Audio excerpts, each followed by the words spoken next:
Hi friends, அனைவருக்கும் வணக்கம். இன்று பிறந்தநாள் கொண்டாடும் மற்றும் திருமண நாள் கொண்டாடும் அனைவருக்கும் குருலட்சுமி சேனல் சார்பா வாழ்த்துக்கள்ங்க.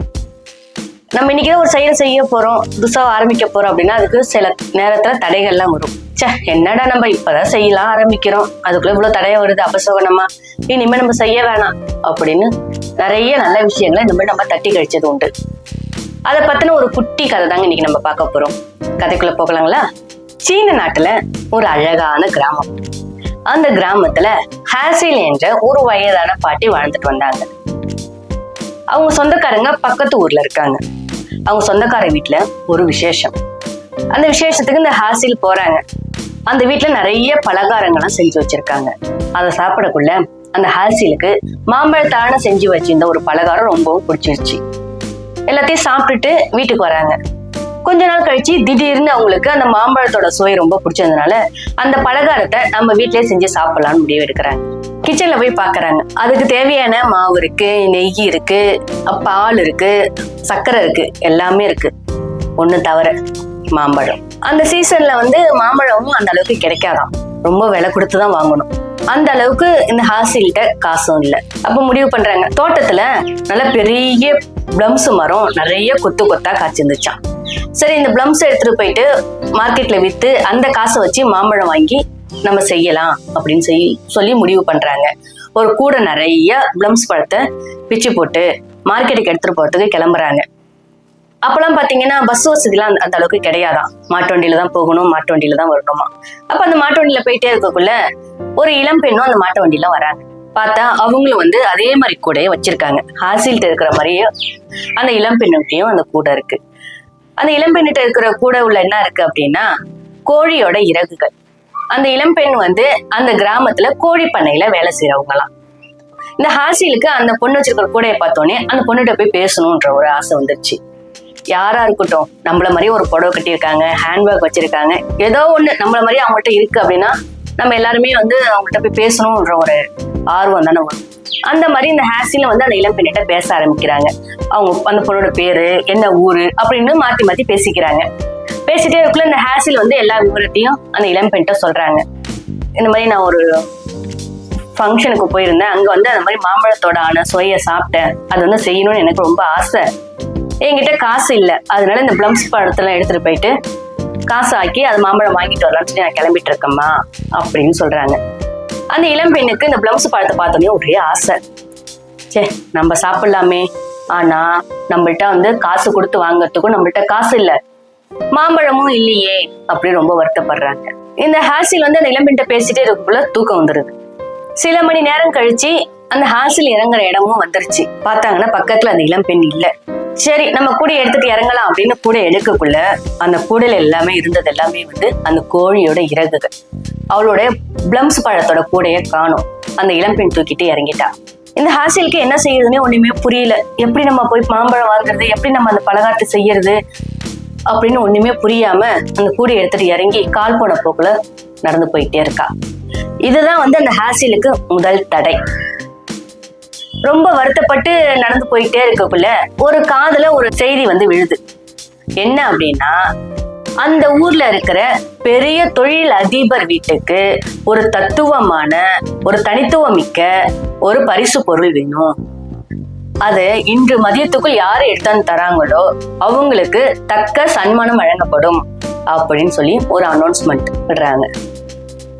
இதை கேட்டுக்கிட்டே அந்த ஹாசில் நடந்து போயிட்டே இருக்காங்க. ஆமா, இந்த கோழி இறக வச்சுட்டு நம்மளால என்ன செய்ய முடியும் அப்படின்னு பக்கத்துல பார்த்தா ஒரு கணவன் மனைவி சண்டை போட்டுட்டு இருக்காங்க. ரொம்ப பயங்கரமா சண்டை போட்டுட்டு இருக்காங்க. ஹாசில் அவங்கள்ட்ட போய் கேக்குறாங்க, எதுக்கு இவ்வளவு சத்தம் போடுறீங்க அப்படின்னு. அதுக்கு அந்த மனைவி சொல்றா, அம்மா, பாக்கிறதுக்கு ரொம்ப வயசானவங்க மாதிரி தெரியறீங்க, எங்களுக்கு நீங்களே ஒரு நியாயத்தை சொல்லுங்க. நாங்க புதுசா ஒரு நாற்காலி ஒண்ணு வாங்கியிருக்கோம், அதுக்கு ஒரு தலையணை தச்சு போட்டா நல்லா இருக்கும் அப்படின்னு நான் சொன்னேன். அதுக்கு என்னுடைய கணவர் சொல்றாரு, வைக்கோல் வச்சு என் தலைகடை ஒரு தச்சு போட்டா நல்லா இருக்கும் அப்படின்னு சொல்றாரு. நான் என்ன சொன்னேன், அதெல்லாம் குத்தும், அது வேணாம், பஞ்சால செஞ்சு போட்டு தலைகணை ஒரு தச்சு போட்டா நல்லா இருக்கும் நான் சொல்றேன். இந்த அம்மா எங்க 2 பேருக்குள்ள சண்டை நடந்துட்டு இருக்கு அப்படின்னு சொல்றாங்க. உடனே ஹாசிலுக்கு பல்ப் எரியுது. சரி நம்ம வச்சிருக்கிற இந்த கோழி இறக கொடுத்து ஏதாவது செய்ய முடியுமான்னு பாப்போம் அப்படின்னு சொல்லி யோசிச்சு அவங்க மனைவிட்ட பேசுறாங்க. அம்மா, நீங்க 2 பேரும் சொல்றதுமே ரொம்ப தப்பு. ரெண்டுமே உடம்புக்கு அவ்வளவு நல்லது இல்ல. ரொம்ப மெலிசான லேசான இந்த மாதிரி கோழி இறகுகளை வச்சு ஒரு பஞ்சு தலகாணி தச்சு போட்டா நல்லா இருக்கும் அப்படின்னு சொல்லிட்டு அந்த இறகுகளை அவங்கள்ட்ட கொடுக்குறாங்க. இது இந்த இறகுகளை வச்சு நீங்க தலகாணியோட தச்சு போட்டுக்குங்க. ஆனா இது அந்த அளவுக்கு காசு கொடுக்க முடியாது. உங்களால என்ன பொருள் முடியுமோ அதை எனக்கு கொடுங்க. அதை நான் தொழிலதிபர் வீட்டுக்கு எடுத்துட்டு போயிட்டு அவர்கிட்ட நான் பணம் வாங்கிக்கிறேன் அப்படின்னு சொல்றாங்க.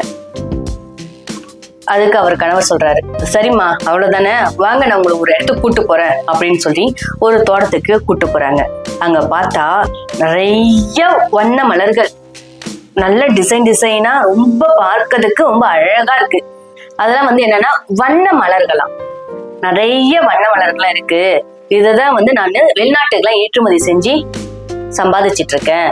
உங்களுக்கு எவ்வளவு இதுல பூக்கள் தேவையோ அவ்வளவு பூக்கள் நீங்க எடுத்துட்டு போங்க அப்படின்னு சொல்லி சொல்றாரு. அதுலயும் ஒவ்வொரு பூவும் ஒரு தனித்தன்மை உடையது.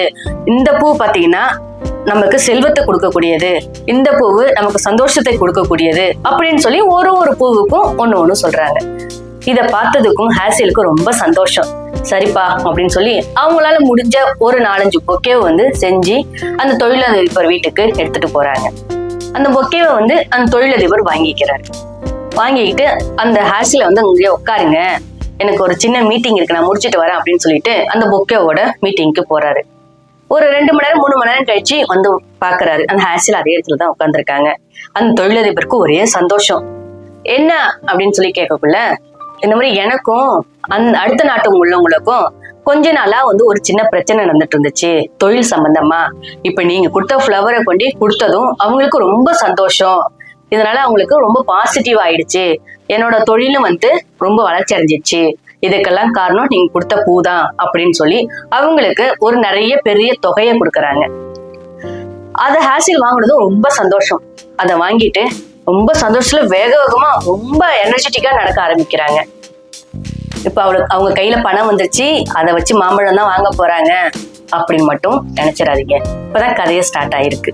அந்த காசை வச்சு வேகமா நடந்து போயிட்டே இருக்காங்க. கொஞ்ச தூரம் போனதுக்கு அப்புறம் அவங்க பின்னாடி ஒரு குரல் கேக்குது. ஒரு சின்ன பையன் ஒரு நாய்க்குட்டி எடுத்துட்டு வேகமா ஓடியாரான். பாட்டி பாட்டி பாட்டி பாட்டி, இந்த நாய்க்குட்டியை வாங்கிக்கிங்க பாட்டி. எங்க வீட்டுல நாங்க எல்லாரும் 4 நாள் 5 நாள் ஆச்சு பாட்டி, சாப்பாடே சாப்பிடறதில்ல, ரொம்ப பட்னியா கிடக்கும் பாட்டி, கொஞ்சம் வாங்கிக்கிங்க பாட்டி. இந்த நாயை வாங்கிக்கிங்க பாட்டி, நாயை வாங்கிக்கிங்க பாட்டின்னு ரொம்ப கெஞ்சறான் அந்த பையன். ஹாசிலுக்கு அதை பார்த்தோன்னா ரொம்ப பாவமாயிடுச்சு. உடனே அவங்க கையில அந்த பணத்தை எல்லாத்தையும் எடுத்து கொடுத்துட்டு அந்த நாயை வாங்கி கூடவுல போட்டுக்கிட்டு திரும்பவும் நடக்க ஆரம்பிக்கிறாங்க. அவங்களுக்கு டக்குன்னு பழைய ஞாபகம். அந்த கோழி பிளம்ஸோ பழத்தை எப்படி அவங்க ஏமாந்து அந்த கோழி இறகை எடுத்துட்டு நடக்க ஆரம்பிச்சாங்களோ அதே மாதிரி திரும்பவும் நடக்க ஆரம்பிச்சாங்க, ரொம்ப வருத்தத்தோட. ஆனா இதோட முடியல. ஒரு பாதி வழி போயிருப்பாங்க. ஒரு பெரிய வீடு. அந்த வீட்டுல இருந்து ஒரு வயசான தாத்தா ஒருத்தர் வராரு. இங்க நாய் கத்துற சத்தம் மாதிரி கேட்டுச்சே, நீங்க ஏதாவது பாத்தீங்களா அப்படின்னு சொல்லி ஹாசில்கிட்ட கேக்குறாரு. உடனே ஹாசில், இல்லையே நான் அதெல்லாம் பார்க்கல அப்படின்றாங்க. அந்த வயசான தாத்தா சொல்றாரு, இல்லம்மா இவ்வளோ பெரிய வீட்டுல நான் தனியா தான் இருக்கேன். இங்க நிறைய திருடர்களை நடமாற இடமா இருக்கு. எனக்கு ஒருத்தவங்க தெரிஞ்சவங்க சொன்னாங்க, உங்க வீட்டுல நீ நாய் வளர்த்தனா யாராவது தெரியாதவங்க வந்தாங்க அப்படின்னா இந்த நாய் குலைக்கும், நீங்க அதை வச்சு கண்டுபிடிச்சிடலாம் அப்படின்னு சொன்னாங்கம்மா. அதான் நாய் குலைக்கிற சத்தம் கேட்டுச்சா, அதனாலதான் உங்கள்கிட்ட கேட்டேன் அப்படின்னு பேசிட்டே இருக்கக்குள்ள அந்த நாய் என்ன செய்யுது, அந்த கூடையில இருந்து எட்டி பார்த்து ஓல் அப்படின்னு குலைக்குது. அப்புறம் என்ன செய்வாங்க அந்த ஹாசில், பாவம் திரும்பவும் ரொம்ப மனசு இலகனமானவங்க போல இருக்கவங்க. உடனே அந்த நாய் எடுத்து அந்த பெரியவர் கையில கொடுத்துட்றாங்க. அவர் அதை வாங்கினோடனே ரொம்ப சந்தோஷம் இருக்கு. அவர் என்ன செய்யறாரு, இவ்வளவு பெரிய உதவி எனக்கு நீங்க செஞ்சிருக்கீங்க, வீட்டுக்குள்ள ஒரு டீ காஃபியாவது குடிச்சிட்டு போங்க அப்படின்னு சொல்லி ரொம்ப கட்டாயப்படுத்துறாரு. அவங்களோட பேச்சை மீற முடியாம இந்த ஹாசிலும் வீட்டுக்கு வராங்க. வீட்டுக்கு கிட்ட பார்த்ததும் ரொம்ப அதிர்ச்சி ஆயிடுறாங்க.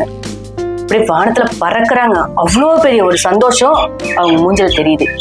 என்னன்னா, பெரிய வீட்டுக்கும் முன்னாடி நல்ல உயரமான படர்ந்த அழகான குண்டு குண்டான கொத்து கொத்தா மாம்பழம் தொங்குறத அவங்க பாக்குறாங்க. அதை பார்த்ததும் அவங்களுக்கு எப்படி இருந்திருக்கும், எவ்வளவு சந்தோஷமா இருந்திருக்கும். உடனே வீட்டுக்குள்ள போயிட்டு காஃபியை சாப்பிட்டுக்கிட்டே அந்த பெரியவர்கிட்ட சொல்றாங்க நடந்தது எல்லாத்தையுமே. எவ்வளோ ஏமாற்றத்தை நான் கடந்து வந்திருக்கேன், எவ்வளோ தடைகளை நான் கடந்து வந்திருக்கேன், பார்த்தா உங்க வீட்லயே இவ்வளோ மாம்பழம் இருக்கு அப்படின்னு சொல்றாங்க. உடனே அந்த பெரியவரும், உங்களுக்கு எப்பெல்லாம் மாம்பழம் தேவையோ அப்பெல்லாம் நீங்க அடிக்கடி வந்து இங்க பறிச்சுட்டு போங்க, எனக்கும் வந்து உங்களுடைய நட்பு கிடைச்ச மாதிரியும் இருக்கும், எனக்கு ஒரு ஆள் இருக்காங்கன்ற ஒரு தெம்பும் கிடைக்கும், அடிக்கடி வாங்க அப்படின்னு சொல்லி 2 பேரும் நண்பர்கள் ஆயிடுறாங்க. அந்த ஹாசில் என்ன பண்றாங்க, முடிஞ்ச அளவுக்கு எல்லா மாம்பழத்தையும் பறிச்சுட்டு போயிட்டு அந்த ஸ்வீட்டை செஞ்சு சாப்பிட்டு சந்தோஷமா இருக்காங்க. வாய்ப்புகள் கிடைக்கும் போதெல்லாம் நம்ம என்ன நினைச்சோமோ அதை கண்டிப்பா செய்யணுங்க. வாய்ப்பு கிடைக்கலையே, நம்ம நினைச்சது நடக்காதே அப்படின்னு தோண்டிடாம என்ன நம்ம செஞ்சா அந்த வாய்ப்பு நமக்கு கிடைக்கும் அப்படின்றதையும் யோசிச்சு நம்ம செயல்படணுங்க. இந்த கதை உங்களுக்கு பிடிச்சிருக்கும்னு நினைக்கிறேன். பிடிச்சிருந்துச்சுன்னா லைக் பண்ணுங்க, ஷேர் பண்ணுங்க, மறக்காம குருலட்சுமி சேனலை சப்ஸ்கிரைப் பண்ணுங்க. சப்ஸ்கிரைப் பண்ண அனைவருக்கும் எங்கள் மனமார்ந்த நன்றி. நாளைக்கு வேற ஒரு கதையோட சந்திப்போம். தேங்க்யூ, பாய்.